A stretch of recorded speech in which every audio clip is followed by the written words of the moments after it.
the Age of Fission radio show with your host, Lonnie Clark.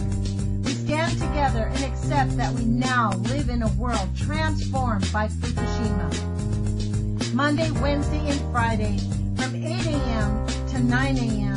Pacific Standard Time here on UCY.TV radio. We relentlessly engage every ear that listens.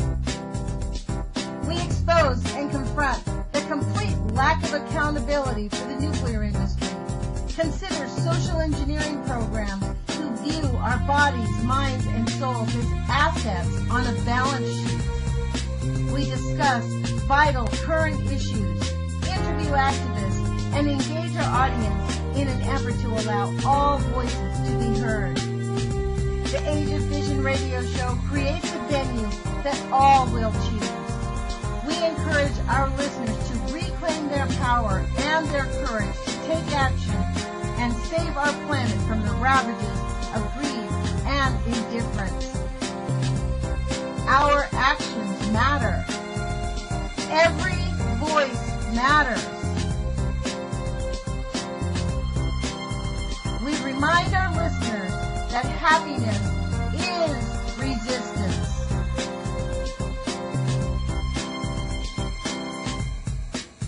Love is greater than fear.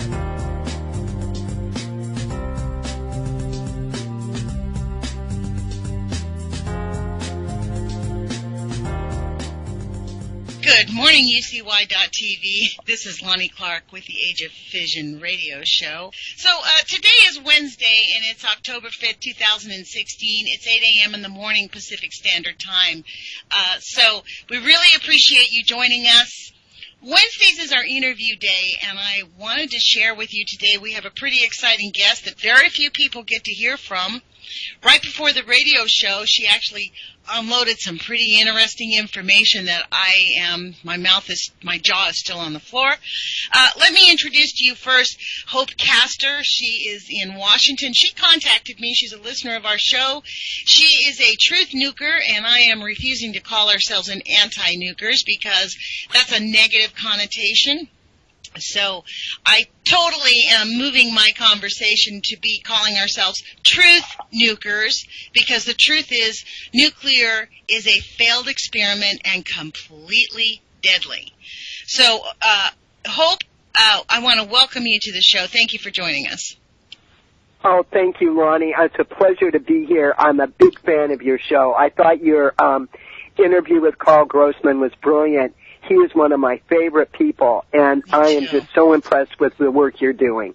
You know, I actually bought 3 of his books right away. so that I bought 3 of his books so I can give 2 of them away to some of our listeners in case anybody wants one. But first, let me introduce you. This is kind of a big plus for me. This is why I really liked you, is that you're a juggler, and a lot of people know you as Bobby Galeleo. So welcome to the show, Bobby Galeleo. I'm thrilled because I, too, am a juggler. So I love that part of our life. What are the odds of 2 women who actually can pass clubs talking to each other? I know. I just love this. I love this. And when I started to juggle, dinosaurs were ruling the earth. No women were juggling. And I was stepping way outside the box in trying to make a living. And I did an anti-nuke show. I did an anti-racist, anti-sexist show. And I made money. I made my living at it after terminal cancer. I'm a 5-time terminal cancer survivor. Twice that cancer was terminal. And I didn't have nice cancer where you fly all over the world and go for long hikes. I had ugly, vicious, where you vomit all day over a toilet and can barely pay the $80 rent on your room, okay? I mean, it was the most miserable experience you can imagine, except becoming a targeted individual, which might even be worse than terminal cancer, what they have done to me in many ways, because it's real people working for big nuclear corporations, big behemoth major corporations that own studios, that own radio stations, that have targeted me, went after me. It is sick. Okay, so look, I want to bring you back down to this because I want to share with our listeners For anybody who's living in Oregon or in the western state of Oregon or in Eugene or anywhere up, I about fell off my chair. Hope was telling me that she testified a company called, and on the line, I looked it up before the show. It's called ATI. It's right here in Albany, Oregon. Right. Well, share a little bit of your story. How did you get engaged, and how did you become a targeted individual by the nuclear industry? Go back and share with us a little bit of what happened to you and how you started speaking out, and then what happened in the off-time. Well, I'm Irish and I'm French, and I was born on a homestead right outside Mount Shasta. And we are Native American a quarter. And even though I look like a white girl, I was adopted into the last of the tribe who was dying out then from Mount Shasta. And they knew my grandfather, who was a Native American. They knew my grandmother, who was a Native American. She was a Stoney Indian from Canada, First Nation. Yay! And I was taught on my grandmother's milk how to be an environmentalist. Our planet is our mother. We love this place. We love our children. And this is one of the things that has helped me survive years of abuse, of tragedy, of stalking, of terrorism. And when I first got cancer, nobody knew the kind of cancers I had, Lonnie. People were stunned. I had Graves' disease, and I had all 3 types of thyroid cancer at 20 years old. Wow. And Where did you grow up, Mount Shasta? Well, they had moved. They were, my family was actually being harassed by the government. And they were frightened. My grandfather was shot in the back for our homestead. Wow. You have to understand, when I say we're Native American, I mean he was a Native American rights activist way before it was cool. And so they moved, and they were frightened for me. And I never understood this until years and years later. And why is still a really interesting question. But we moved up into northern Oregon. And one day my parents went swimming right downstream from Hanford. I was 8 years old. I got sick that night. Everybody thought I was going to die. Nobody knew it was cancer for 12 years. How long did when I was finally... So let me take you back to that. You moved how far from Hanford? We were living about 160 miles from Hanford, but we went swimming there one day. Earlier that day, a strange man had pushed me off a dam. I'd taken a terrible fall. I'd fallen maybe 40 feet. And I was all right, but I had lost a lot of the skin. I had been skinned all over my body.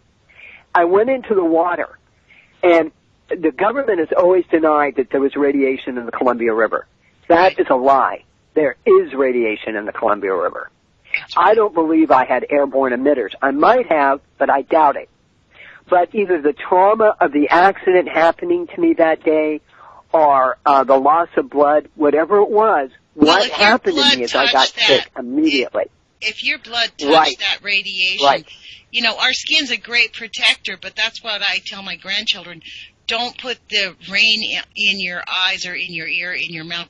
Don't drink raindrops anymore. That luxury is gone. But that's exactly right, Lonnie. That's exactly right.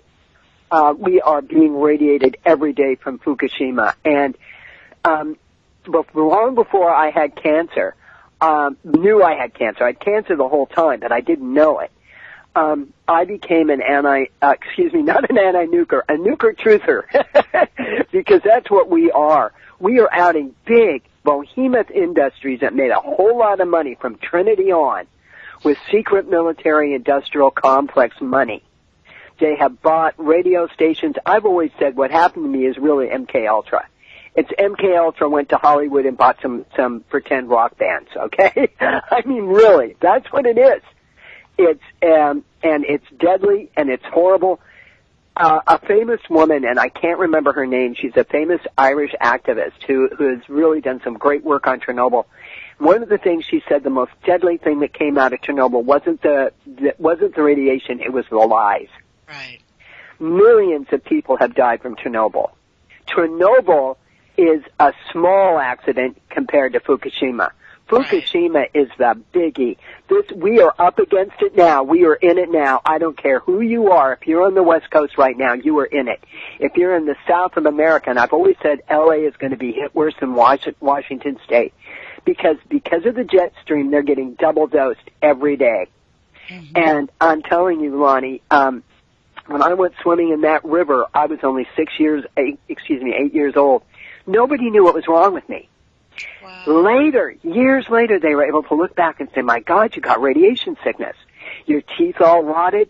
You got multiple abscess teeth, 17 root canals later. Wow. My teeth all rotted. My hair all fell out. And I vomited progressively for years. Nobody understood. We know now. We know these children are going to get sick from this, Lonnie. What year was this that you went swimming, if you don't mind me asking? I went swimming approximately in 1964. So that was before they moved the plutonium plants, because the plutonium plants, the plutonium processing plants, used to sit right on the Columbia River. And people, so many. Yes, this is an interesting thing. Most people don't know it, but the plutonium processing plants, I think there was 3 or 4 of them, were right on the corner of the river. There was so much uproar that they actually had to move. That's why they moved it inland, so that nobody would see it anymore, because people were getting sick. Chuck Johnson from Oregon Physicians for Social Responsibility has an excellent presentation that he discusses this very issue. You know that the government still will not let me sue them? I have tried and tried and tried to sue them, and they've said there was no releases of any radiation during my time spot, and that's just a lie. It is a lie. And so I had been an anti-nuclear activist for a long time. Mm-hmm. In 1973, in college, I wrote a paper, and I termed the phrase global warming.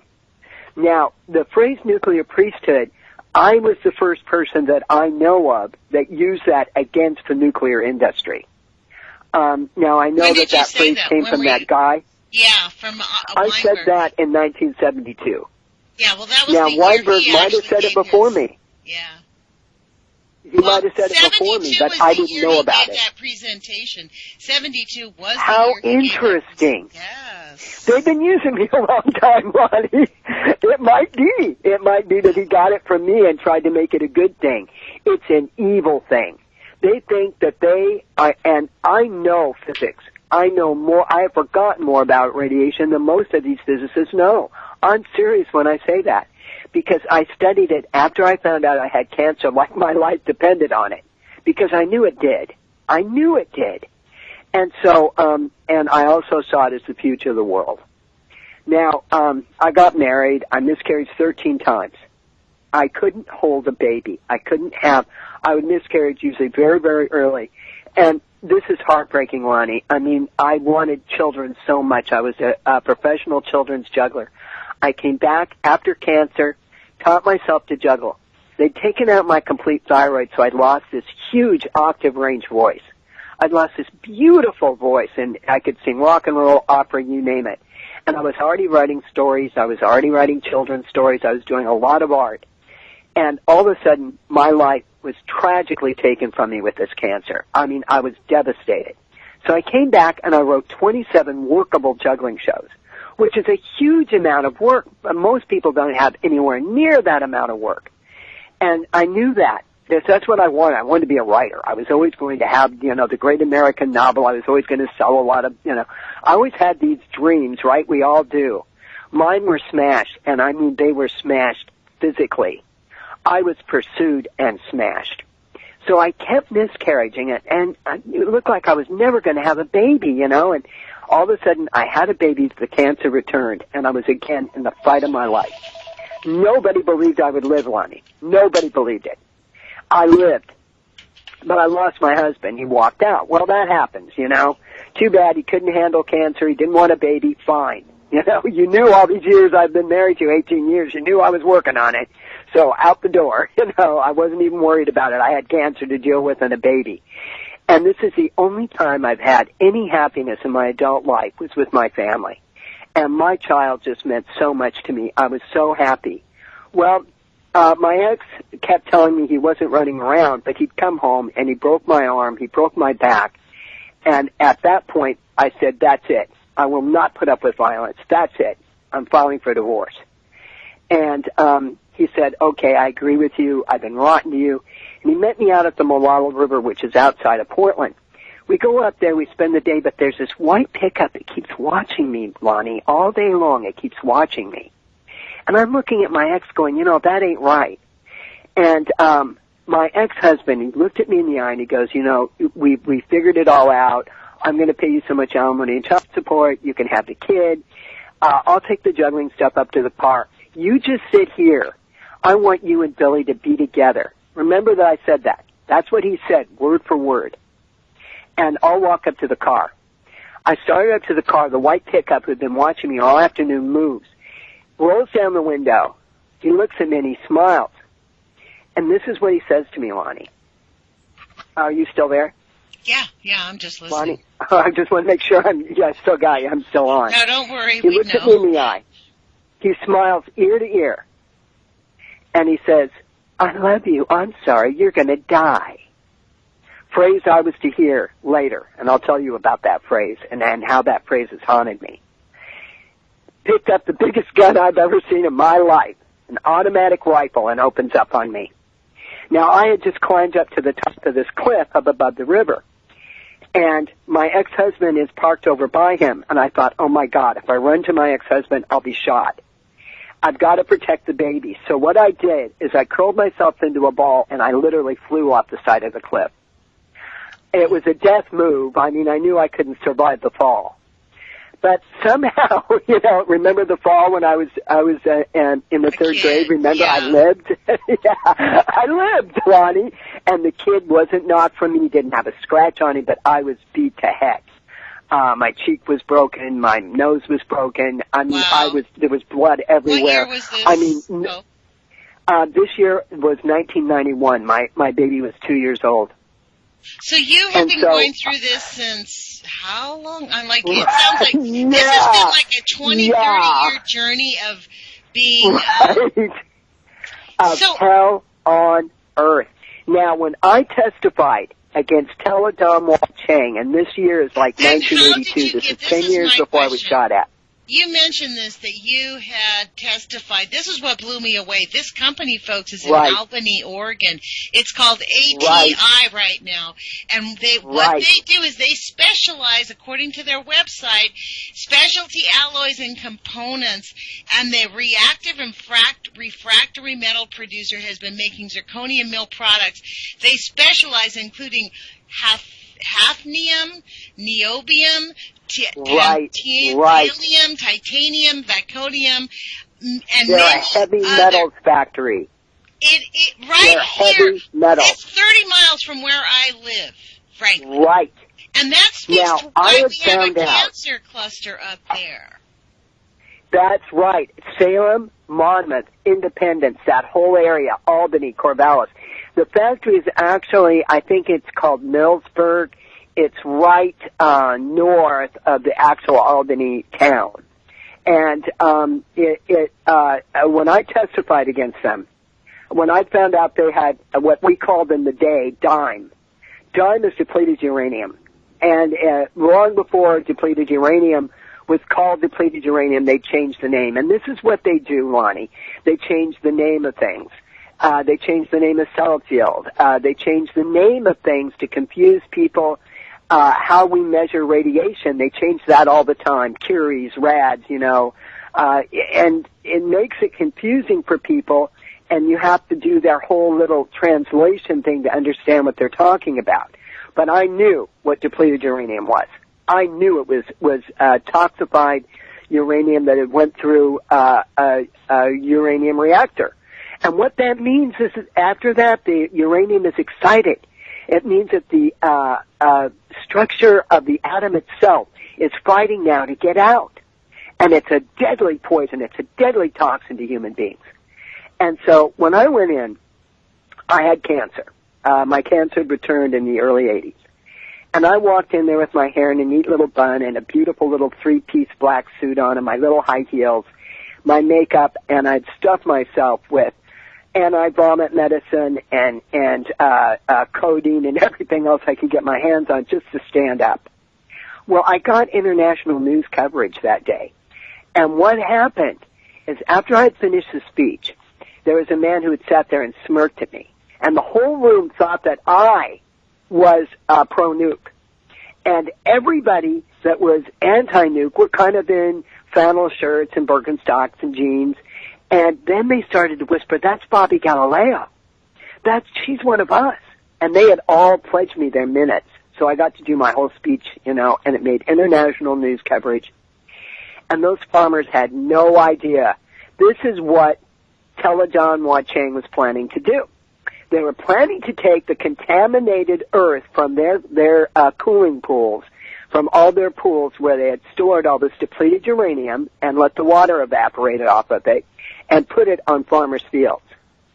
It would have killed the farmers, it would have killed their families, and anybody who ate that food would have died. And even the company, I'm sure, did not know. This is a PR idea. This is a PR idea, Lonnie. Even the scientists who worked in this company didn't know that's what they were going to do. And they were furious. I finish the speech. I get a standing round of applause. Farmers come up, hug me. What happened was just because of that one speech, before that day, Teledon Wacheng said they had no depleted uranium on their site, none. I proved that they had 500,000 tons of depleted uranium on that site. Now, we know the 90% rule, it might have been 5 million tons of depleted uranium on that site. We don't even know what they had on that site. Their oven to this day sits on that site where they were processing depleted uranium. And their pools, you could see them from I-5. They had to move all their pools because you could see them driving up and down the freeway. Because I made that speech, that site was turned into a special fund site. That's the power that we have when we speak out. After I finished the speech, everybody's hugging me, everybody's celebrating, everybody's happy. Where was the speech again? Tell us again exactly. It was in Millsburg. It was in Albany, Oregon. Millersburg, up here. I turned around. Right. The guy who had been staring at me during the whole speech and smirking looked at me and he goes, "You're going to die. Do you have a family? Wow. Do you want them to live?" And nobody had ever threatened my life before. I'm a children's juggler, I'm going, what? And from that day to this day, my life has been a holy hell on earth. Well, Hope, as you were talking, I actually was looking up this ATI. The company's called ATI. There was a little link on their website that says the company's efforts to announces actions to improve future financial performances. This made my hair raise. Allegheny Technology Incorporated today announced several actions to improve the company's future financial performance, which include indefinite idling of the Raleigh, Utah titanium sponge production facility and consolidating certain titanium manufacturing operations in Albany, Oregon. Right. So Oregon thinks it's a non-nuclear state, but it is not. It is not a non-nuclear state. It has the only heavy metals factory outside sexual intercourse, nobody, Siberia. Excuse my French, if you know what I mean. It has the only heavy metal plant in the world out of Fukushima, Siberia. Really. Wow. And that's how dangerous that plant is. What they were doing with dime plutonium to this day, I don't know. The plant was full, the earth was full of americium and curium. So this is really deadly, deadly toxins. And that's why I spoke out. Well, now fast forward to the guy shooting me with the M16. I get to the bottom of the cliff, there's blood everywhere. I had curled myself around my baby boy. He was unscathed, thank God, thank you, Lord, And I remember what my dad said, who had been a sergeant in World War II, and he'd fought the Japanese in the Pacific War. And he was one of the first responders to go into Nagasaki after they dropped the bomb. He literally went in there, he got radiation sickness, and he helped thousands of Japanese people. He said, my war was against the Japanese Imperial Army, not against women and children. Wow. And it changed his whole way of thinking about the Japanese and who they were. But at any rate, so I remember what Sarge had always told me, if anybody's shooting at you, run like a rabbit, zigzag. And so I was zigzagging. They got out of their car on top of this cliff and were still shooting at me. Down in the lowlands by the river, right? They're still shooting at me, and I'm dodging from rock to rock, and there's blood everywhere. And these bullets are huge. He put over 100 rounds off after me. I get to a place, and there's a rock overhang that I had scouted out earlier when I'd been there all day. So I put my baby underneath this rock shelter, and I curled up, and I thought, okay, this is what I'm going to do. They're going to come after me. I'm going to take them out. I'm going to get rocks. I'm going to throw them at them. Okay, it's all I've got, but I'm not going to go down without a fight. You know, I'm going to get these people. So I'm just shaking, and I'm waiting for him, and I can hear him talking up above. And, you know, I'm listening as intently as I can, and the guy's going, well, I'm sure we shot her. I'm sure she's dead now. Well, she's going to bleed out, and I can hear them laughing up there. And then I smell cigarette smoke, and I realize they're having a cigarette. And they're all laughing.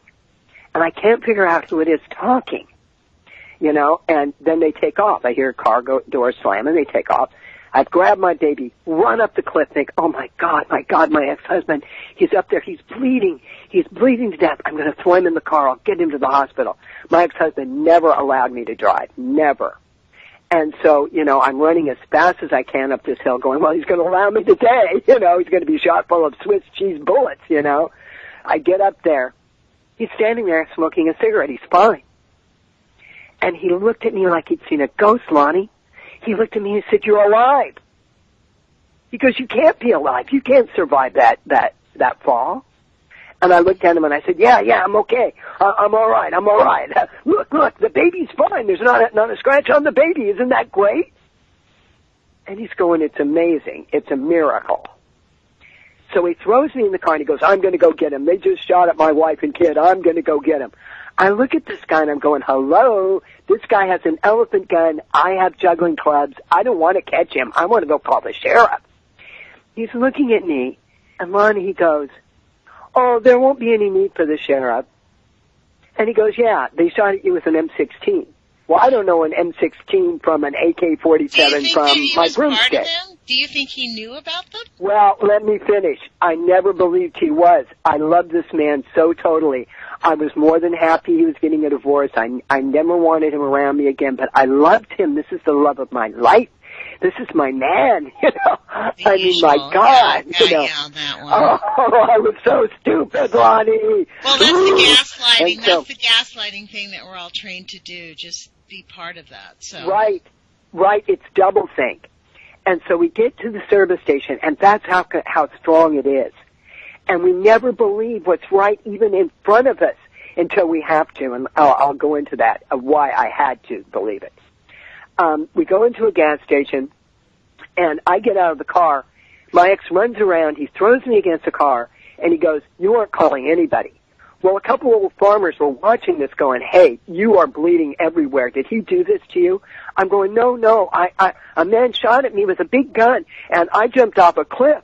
And they're going, you need to go call the sheriff. There's women inside the store. I'll help you. My ex-husband, they're looking at him going, you touch her again, you'll have us to answer to. And this farmer and his kid stood there in front of me and said, you're not going to touch her. And thank God for them, Lonnie. I got into the store, called the Clackamas County Sheriff. They come up and they meet me. The sheriff immediately thought my ex-husband was involved. And I said, oh, he couldn't be. Even if he wants me dead as his ex-wife so he won't have to pay alimony and child support, he wouldn't hurt his baby. And well, the guy looks at me and he goes, killing goes, everybody. Are you kidding? He looks at me really sorrowful, and he goes, I hope you're right. Wow. And so I'm terrified, to tell you the truth, really terrified that day. Well, you know, because a threat to your baby is totally different than a threat to you. I'll take on anybody. I'll break their kneecaps. But when it's your baby, you deal on a totally different level, Lonnie. I mean, it's a totally different instinctual drive. And so all of a sudden, I've got my divorce, I've got a house, I'm the happiest I've ever been in my life. People start stalking me, I'm raped publicly, I'm terrorized. You think that all came from your testimony against ATI? I think that they're interrelated. I think that you cannot separate out. Once they violated my privacy, once they found out what I had written, children's stories, songs worth billions of dollars, there was so much money to be made in illegal surveillance that for the first time they were using an artist, didn't have to pay them, I couldn't prove what was happening, that it became very interconnected. Lonnie, these people are killing us with nuclear energy. They know it's deadly. They know it's toxic. They don't care. And they didn't care that I had cancer and was starving and dying. They didn't honestly, care how hard I worked. It's intentional. That's my thing. This is why I say in my intro, which you didn't hear, but you have heard it on the radio show, is right, that we are assets on a balance sheet. And I really think that they have this. It's interesting because I haven't gotten back to it in a couple of days, but on my YouTube channel I'm reading a story that is about some sociologists in Spain basically tested the safety culture model of the International Atomic Energy Agency, which is widely used around the world and in every nuclear facility there is. Right. Do you know what they showed? They tested this. The IAEA has a safety culture model that says it covers 5 areas of safety. The first thing that really blew me away, that made me decide to start reading this on my YouTube channel, was that it unequivocally has shown, their studies prove that it had never been empirically tested. It had never, they had never tested it. So we have a safety culture making these assumptions that's never been tested. And they did actually get get nuclear workers to raid it, and in Spain, at a nuclear facility there, where they were able to use this questionnaire and use the model and see if the safety culture actually worked in the 5 areas that it said it did.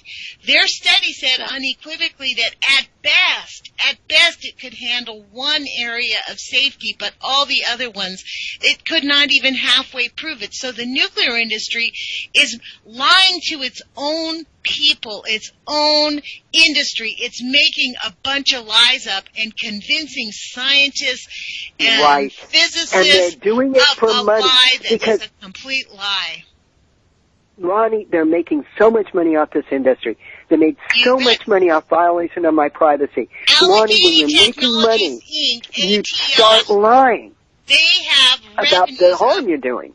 Revenues. ATI has revenues as of June 30th, 2016, for the 12-month period ending June 30th, $3.1 billion with a B, folks, $1 billion. And what do they make? Titanium, zirconium. You should look at their list. And to be honest, there you go. That's exactly the truth. Titanium, nickel, and cobalt. I mean, I am beyond my zirconium. My mouth is, this is right. If you think your little neck of the woods is free of the harm for the nuclear industry, dig deeper, folks, because this, I have to say, this is happening everywhere. And Lonnie, to get back to my story, I had corroboration over this shooting. 2 little boys, you know how Oregon is, kids go out on their bicycles, everybody goes to the river on sunny days, had been on the other side of the river. And they had been watching me because I'm Bobby Galeleo. They'd seen my street show. And they were big fans. So they went, yeah, that's Bobby. She's going to juggle. Let's just sit here and wait. Sure enough, I juggled. And so they were, that age where you just love juggling, where juggling is the most miraculous thing in the world.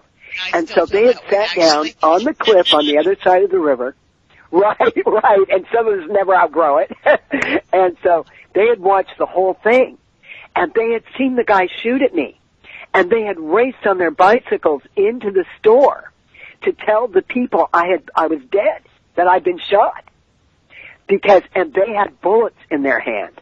Wow. The bullets from this guy's gun had went all the way across the river and lodged in the opposite side of the river. And they had picked up the bullets. And the cop looked at these bullets and he goes, they're M16.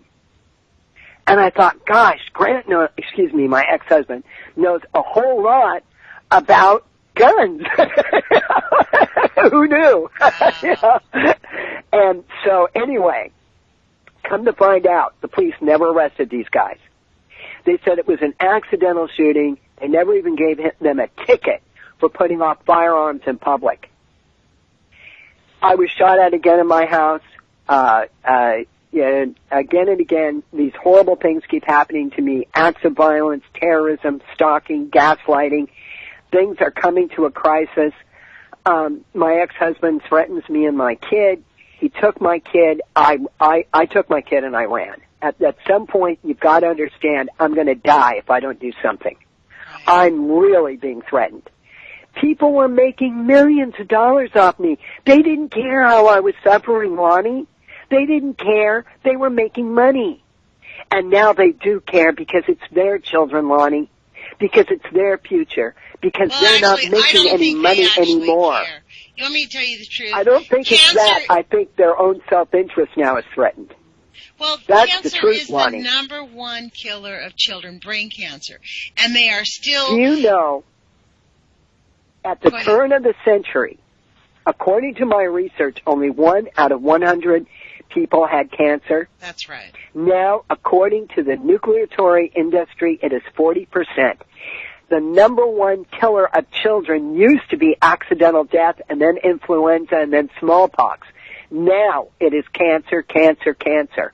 That's right. It's brain cancer, it's leukemia, blood cancer, you know how simple and this bone is cancer. Epidemiologically? This is how simple it is, and I'm not even a scientific type. When I first got involved in this, when I first met Kevin Blanch and Kevin had cancer, I actually pulled up a map of the cancer clusters. I put a little thing of where's the highest thing for cancer. And you can literally overlay a map of the cancer clusters and locate nuclear facilities. That's how simple it does not take brain science. And yet this morning, in this morning's newspaper, TheHill.com, a big influential Washington, D.C. article said, in order for us to save the planet, we need to rely on nuclear. And it was written by an administrator, an assistant administrator of the EPA. Those people are evil, and they have no regard for human life, while the people of St. Louis and all across this country are dying of nuclear pollution. The EPA digs in its heels and let me say something real quick, Lonnie. Lonnie, kudos to you, baby, because you are the one person that is speaking out against St. Louis. And a lot of those children are going to die. They're going to die horrible, That's what made me pay painful, attention. awful deaths. And nobody is speaking out. And nobody is saying anything. And people are going to die in St. Louis. And when you told me Dr. Helen Caldecott said the place should be abandoned, she is a very careful scientist. She is very cautious in her words. That means to me that a whole lot of St. Louis needs to be evacuated. She actually she was furious. She gave a presentation, and frankly, it scared the people who brought her. She gave a presentation, and, the things she said, Dr. Caldecott, she's very frank. She just says what she believes. She doesn't mince words. And she basically told these people within, 5 miles, they immediately need to be evacuated. Like, there is no... You got it. Hands down, the government should be evacuating these people as if there was a 15, 20-foot flood, because their lives are just as much in danger. And yet, that old plutonium, that old uranium is going to catch fire. And Lonnie, one of the things that we have to be cautious of, and this is so true, is that the nuclear paradigm, the nuclear industrial machine, it discredits people, it hurts people, it divides people. And the anti-nuke movement must unite. The nuclear truther movement must unite. We must become arm in arm together, because this is the truth. These people have no social conscience. The thing is, it's changing, Lonnie, because people within the movement, now let me explain to me. Let me go back to my story real quick. all this happens to me, these horrible things. I go after my son because in one day I had 30 death threats against my son. I was terrified for my child's life, absolutely out of my mind. My ex has him. They've hidden him from me. I don't know where he is. I finally find out where his girlfriend lives, and I found out he'd been with this woman for years and years, long when he was lying to me, clear back in 1991, and this is like 1997. He'd been lying to me. And so I find out their place, and it's outside of Portland, on the east of Portland. I go up this road, and there's the truck. There's the truck that shot at me that day. They lived right adjacent to her property. And I knew it was the truck because on my hard drive was the license plate number. And I looked at that, I got out of my car and looked at it and went, oh my God, these are the people that shot at me that day with the M16. He had a brand new truck and a brand new M16 bought with cash that nobody knew how he got the week that he fired on me. That second in time frees everything because I'm going after my kid now. I don't care what the government says. I don't care what anybody says. I'm going after my child. Because when I saw that truck, for the first time I knew this was planned. And I was in absolute terror. I went to an architect. I didn't know he was a good friend of my ex-husband. I told him, what should I do? Do I go to the police with this information? Do I get a lawyer? What should I do? He had no advice, and he acted very angry at me. I didn't know he was affiliated with my ex-husband. I didn't know they were friends. Later that night, I'm blown sky high in my car. I'm outside of Gresham, Oregon. My car is blown up. I do 3 twirls. It somersaults 3 times around and crashes down. I have a compound concussion. I'm thrown from the car. And, you know, those kill people, Lonnie. I mean, thank God I survived. I knock on the door of this house. Nobody's there. So then I walk away, but I realize I'm bleeding out. I'm going to die if I don't get some help somehow. I see a light go in the house. I go back. The people play possum, and I never broke into this house. I never did anything wrong. I'm knocking on the door, begging them to help me. I can't find their phone. Their door is wide open. They opened it for me. They got up out of bed and opened the door.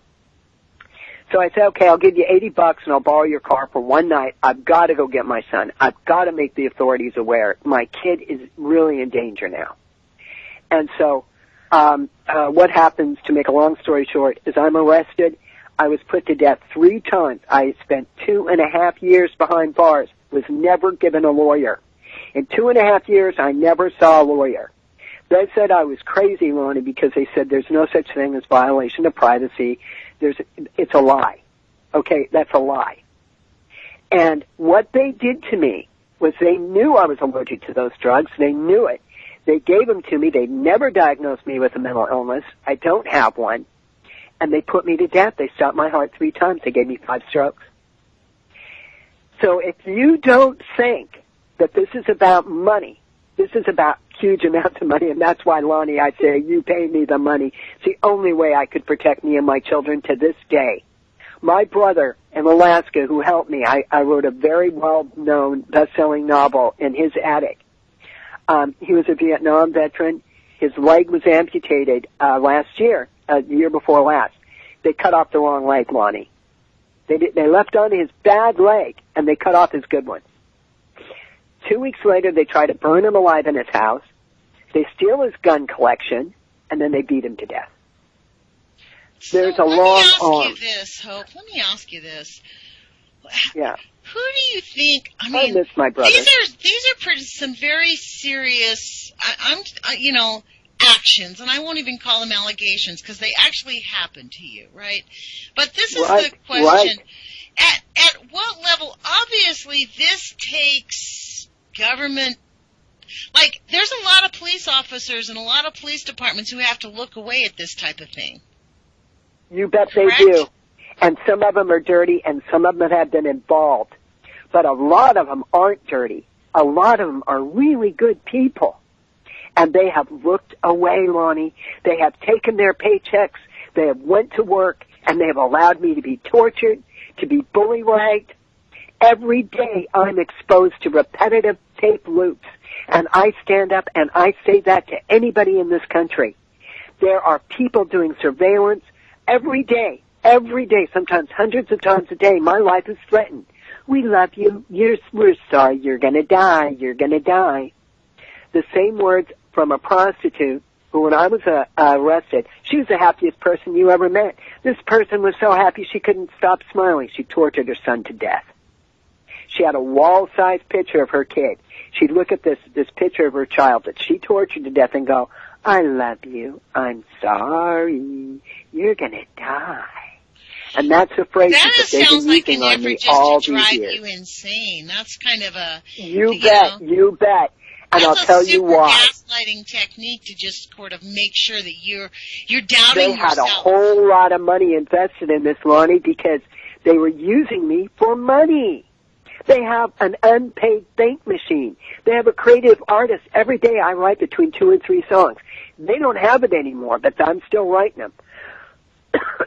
Every day, Lonnie, every day I do new work on my children's stories or my fantasy stories, but they don't have them. But the work they created from this, Game of Thrones, Da Vinci crap, Harry Potter, we're talking massive amounts of money. And they didn't like me anyway. I'd helped started one of the first rape crisis lines on the West Coast with Norma Wydance in Salem, Oregon. And so I've always had this incredible self-identified feminist. I wouldn't be a prostitute no matter how they beat me, how they tortured me. I wouldn't do anything unethical. You keep mentioning Oregon. And they try to get these kids into drugs and prostitution, Lonnie. That's what they're trying to do. I have to say, they want people Oregon. They can control. Right. I think Oregon is the worst in the world. I'm still, to this day, fighting extradition to Oregon. Oregon is taking all the crap from Hanford. Oregon has Teledon Wah-Chang. Oregon is one of the dirtiest states, governmental-wise, that ever existed we have the most cool people on earth in Oregon. Our conservatives love freedom and want human liberties. Our liberal people are beautiful. They're incredible. Oregon has a dirty government because they are the ones that are dying and have been dying for the last 30 years from Hanford. And it is sick, Lonnie, and only now do people are aware enough to even talk about the issues I brought up. Last night my life was threatened, right outside my house. This is years and years later. Just last night? And I've still never done anything wrong. Just last night, yes. By some people using a small child. These people are evil, Lonnie. They are evil, and they don't want me to talk about it. Lonnie, well, the other thing that seems to happen here, Hope, is that while you're explaining these stories, to be honest, they sound so wild. This is, we're considered conspiracy theorists, and these are considered like wild-eyed allegations because a lot of it is unprovable. And so this is I know one thing. I have a police report for that shooting that day on the Moala River. Wow. And this is the reality. I have a police report for them shooting at me and my son on my street on 355 Morrison Street in Portland, Oregon. They shot into my house with a 9mm automatic weapon. Lonnie, a lot of it is provable.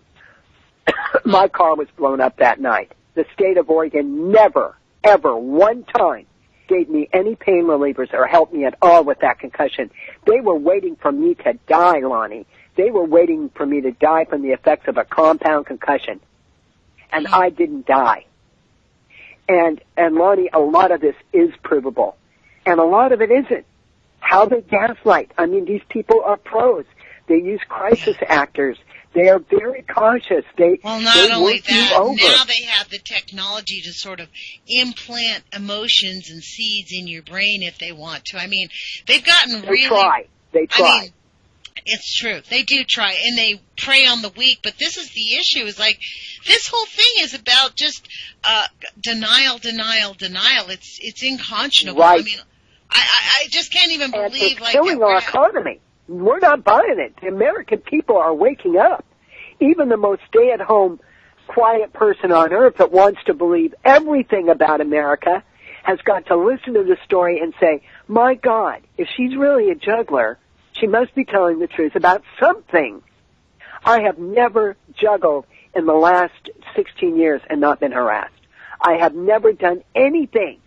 I mean, they kept me awake for nights on end at one point. They have been worse than they are now. Let me tell you, when you're being shot at, when you're being beat, this is not a game. And I was used to control, I think, media, and that's why I have to out the truth. That's why I'm so proud of you, Lonnie, for this interview, because the Internet has got to tell the truth. We cannot go the same route as Lamestream did with this big lie. Using me is key. Stopping the use, the abuse, the violation of me. The way they are violating me electronically to use me, to exploit me, is the same way that radiation is violating everybody right now on the West Coast. And let me tell you something, Lonnie, it isn't just the West Coast. I have done research, and I think New York is hit just as hard as Seattle is. I really do. And I think that the southern states, Houston and Florida, are hit worse because of how the southern jet stream has taken so much radiation from Fukushima right across the south. I think we're going to see the highest death rate and casualty rate in L.A. I really believe that. And I can tell you this. Just yesterday I talked to a woman from L.A. Who called me up for work, and she just went through cancer treatment. I mean, and unknown. She was, I think she told me she was 38 years old, and they were just confounded as to why did she get cancer? And I'm like, right. You're living right. She lives right below San Francisco. And I said, look, you're being bombarded. Oh, no. You're right on the coast.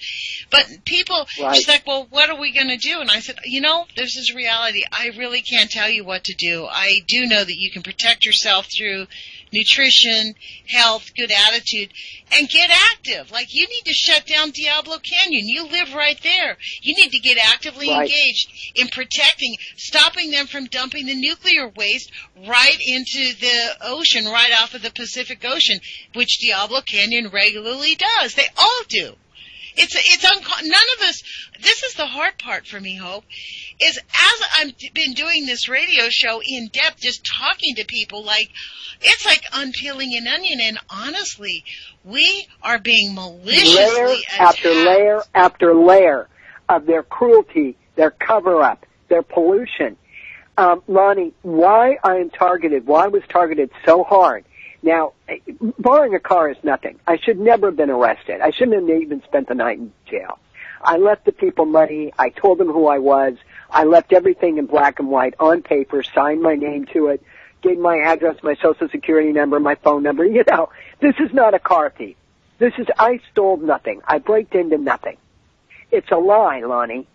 And they blew me up that night in my car. And yet still, I wouldn't violate another human being on this planet. We do not violate people, Lonnie. That's your bottom line. I am begging all the children that are out there playing the game, don't you shoot each other. No more school shootings. Don't hurt anybody. We can never solve this with violence. We are a peaceful, angry people. We are fighting for life right now on this planet. And our kids are confused. They see me, who they know is good, who they know never did anything wrong, be treated horribly, worse than dirt.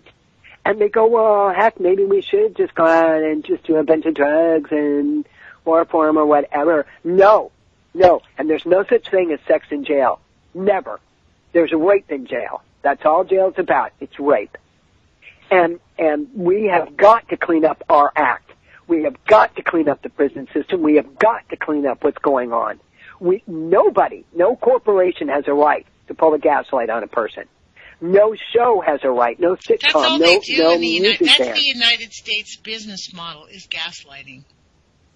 Well, we have to stop it right now, because if we're not genuine, if we don't speak our truth from our heart, I'm part Native American. We believe if you talk with a forked tongue, that we have a right to split that tongue. And where it stopped, where it turned around, they were ganging up on me, doing terrible acts of injustice to me. And this was in Tucson, and I'd just come up with renewable energy. My work 4 years before Fukushima was on how to contain meltdowns, because I knew that there were areas that nobody had ever looked into. Why aren't big corporations being funded for this? Why isn't NASA working on this? Why isn't people being funded? I'll tell you why. The nuclear industry never wanted people to know how prevalent this is, how you're either going to shut a nuke plant down or it's going to melt down. Those are your two options, melt down or shut down. And we have no way to safely contain the waste. We never are going to. They also this don't is a have any deadly real toxic plan. for all time. They also don't have a way to safely shut down nuclear power plants. They really don't. Do you know that the Department of Energy has less than $5,000 in its budget to shut down a non-emergency nuclear power plant? I was dumbfounded. That's ridiculous. That's constant in their budget. Look at their budget. I pulled up their budget about 2 years ago, and it's something I've done every year. It's constant in their budget, and the way they fund for nuclear, the budget of the United States is complicated intentionally so that people can't really track it. I spent a week tracking all the funding sources for nuclear that affect our daily lives outside of the military, because the military is really why we have nuclear.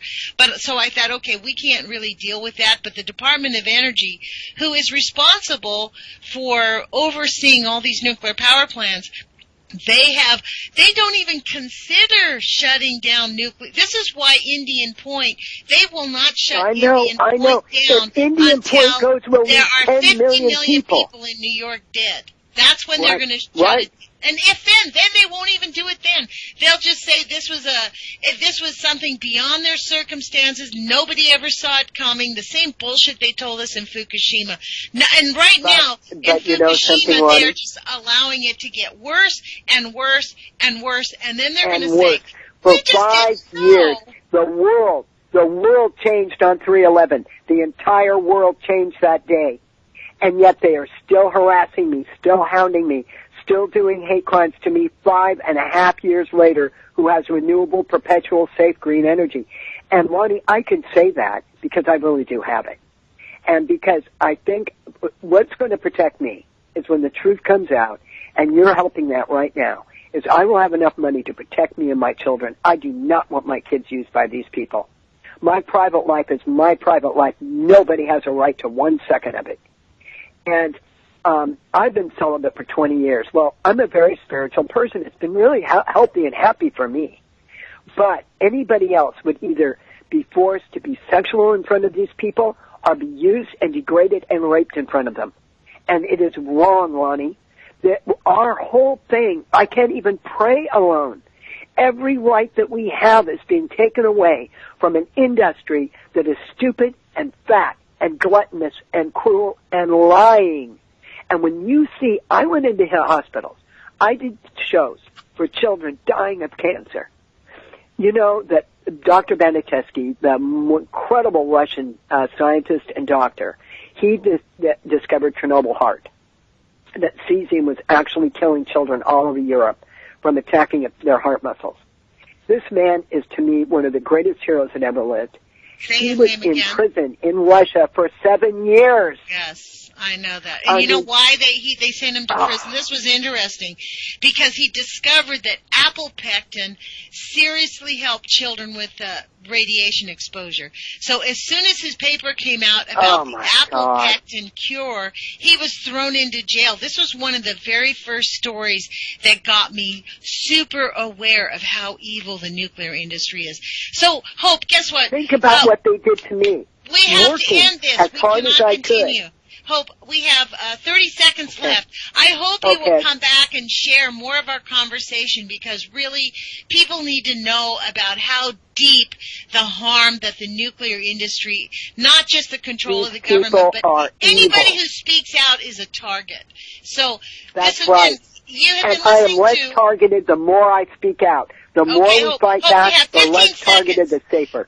Hope, we have 15 seconds. You've been listening to Bobby Galeleo, Hope Castor, with Lonnie Clark on the Age of Fission radio show. Please put your courage feet on. Take action. It's not made up. It's real. It's up to us, folks. Thanks for joining us. Thank you, Lonnie.